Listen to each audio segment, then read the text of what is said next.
الأخ يمان كيف حالك؟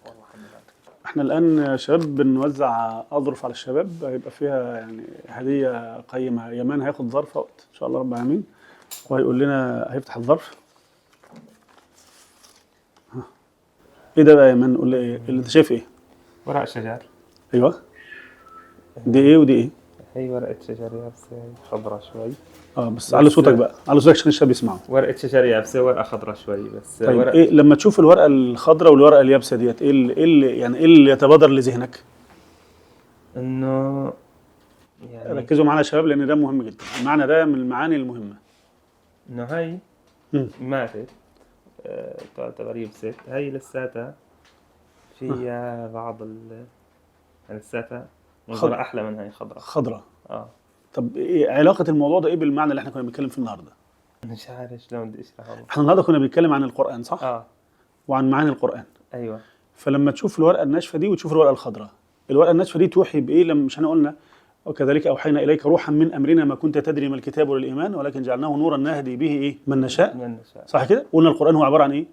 روح. أيوة. صح؟ فهي ما فيها روح، هي فيها روح. صح، ده المعنى يا شباب.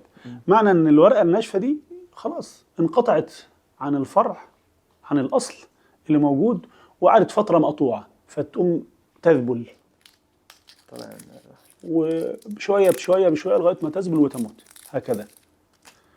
دي لسه قاطعينها الان من الفرع، قاطعينها دلوقتي من الفرع، فلسه ايه؟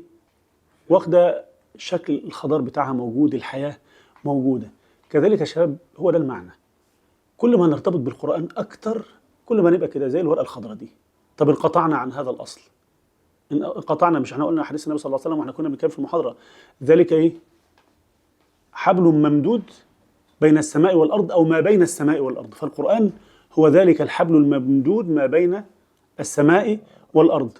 وانت بتمسك المصحف فانت بقيت الحبل الممدود ده ايده بقت طرف الحبل في ايديك، والطرف الآخر مع مين؟ رب العالمين، مع الله عز وجل. صح كده؟ وبالتالي تخيل انت مرتبط بربنا، بأصل الخلق، بالقادر سبحانه وتعالى، يفضل ايه؟ تفضل حالتك كده. طيب بعدت، انقطعت، هتبقى كده ورقة نشفت ما عادش لها قيمة. فده يا شباب هو ده المعنى اللي يجب ان احنا نعيشه. يعني جزاكم الله خيرا وربنا يتقبل منا ومنكم.